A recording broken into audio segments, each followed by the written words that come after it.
Assalamualaikum warahmatullahi wabarakatuh. A'udzu billahi minasyaitonir rajim. Bismillahirrahmanirrahim. Alhamdulillahi rabbil alamin.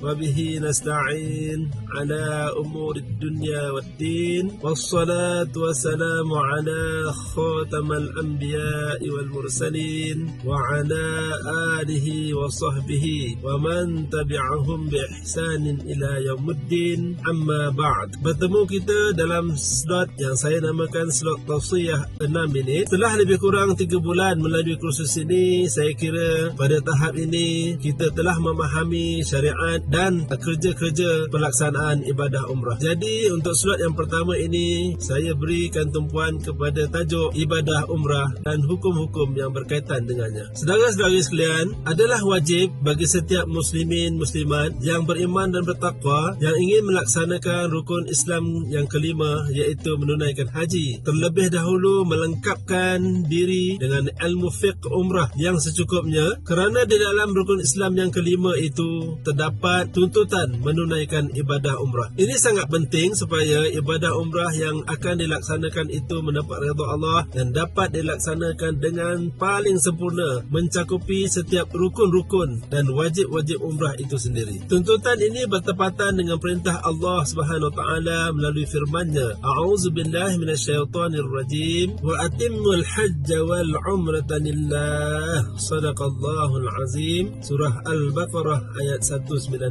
Artinya, sempurnakanlah ibadah haji dan umrah kerana Allah. Untuk slot kali ini, saya kongsikan 2 hukum yang berkaitan dengan ibadah umrah yang mungkin kita sering terlepas pandang. Yang pertama adalah hukum memelihara 13 larangan semasa dalam ihram. Contohnya, apabila kita sudah berniat ihram, maka secara automatik kita telah terikat dengan 13 larangan yang disyaratkan ke atas kita. Kita wajib mematuhi syarat-syarat ini dengan seketat-ketatnya, kerana Imam Al-Zahabi dalam kitab Al-Kabair susunannya menyebut, seseorang yang mengabaikan larangan itu ketika dalam ihram adalah dikira mencabul kehormatan tanah haram, maka hukumnya adalah berdosa besar. Hal ini sabit dengan hadis Rasulullah SAW riwayat Al-Hakim dalam matan yang panjang. Baginda menegaskan salah satu dosa besar itu adalah menghalalkan perkara-perkara yang haram dilakukan di Baitul Haram yang merupakan kiblat kamu, iaitu seperti memburu binatang, memotong pokok dan sebagainya. Ulama tafsir bersepakat menafsirkan dalam hadis ini Rasulullah SAW mengingatkan para jemaah yang berada dalam ihram, kerana ketika itu baginda dan sahabat-sahabat sedang melakukan haji wada', iaitu pada tahun 10 Hijrah sebelum baginda wafat pada tahun berikutnya, tahun 11 Hijrah. Baik, yang kedua adalah berkaitan dengan hukum mengulangi ibadat umrah. Saudara-saudari sekalian, ada satu pengalaman saya bersama jemaah ketika menunaikan ibadat umrah pada tahun 2018. Kami sampai di Mekah melalui miqat Qarnul Manazil. Selepas selesai hal-hal pentadbiran dekat hotel, kami terus ikut mutawif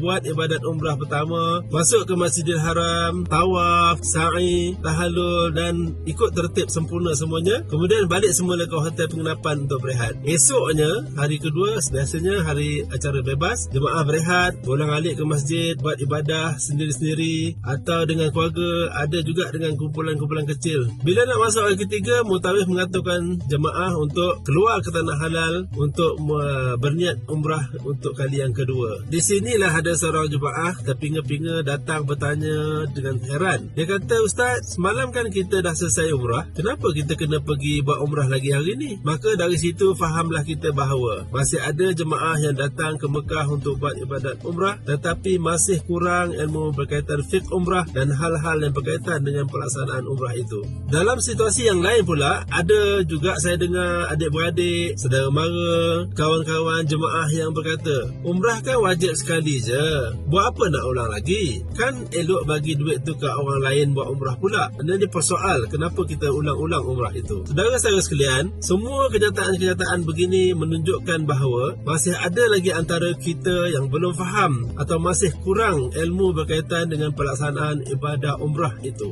Rakan-rakan sekalian, sebenarnya ibadah umrah memiliki banyak kelebihan. Di antaranya adalah keampunan Allah Subhanahu Wa Taala atas dosa-dosa yang telah kita lakukan pada masa-masa yang lalu. Ini bertepatan dengan hadis Rasulullah sallallahu alaihi wasallam dalam sabdanya, al-umratu ilal umrati kafaratu lima bainahuma. Umrah ke umrah itu adalah kafarah, iaitu penghapusan bagi dosa-dosa di antara keduanya. Hadis riwayat Muslim. Jadi inilah dalil yang sahih yang boleh kita ambil dan gunakan sebagai sandaran bagi menjawab persoalan-persoalan yang timbul seperti contoh-contoh yang saya sebutkan tadi, bahawa hukum mengulang-ulang ibadah umrah itu hukumnya adalah sunat dan dijanjikan ganjaran yang besar oleh Allah Subhanahu Taala. Insya-Allah, apabila semua orang dah betul-betul faham tentang ruh dan intipati ibadat umrah ini, ianya akan dapat dilaksanakan dengan mudah dan penuh dengan penghayatan. Kesimpulannya, marilah sama-sama kita menjaga kesempurnaan ibadat ini dengan mematuhi syariat yang telah ditetapkan, sentiasa taat dan patuh kepada perintah Allah Subhanahu Wa Taala. Mudah-mudahan kerja buat kita dalam melaksanakan ibadah umrah nanti akan diganjari dengan pahala yang berlipat ganda dan akan dikurniakan dengan umrah mabrurah. Sekian tausiah 6 minit yang ringkas dari saya. Semoga perkongsian ini ada manfaatnya. Aqulu qawli hadza wa astaghfirullahal azim li wa lakum. Wassalamualaikum warahmatullahi wabarakatuh.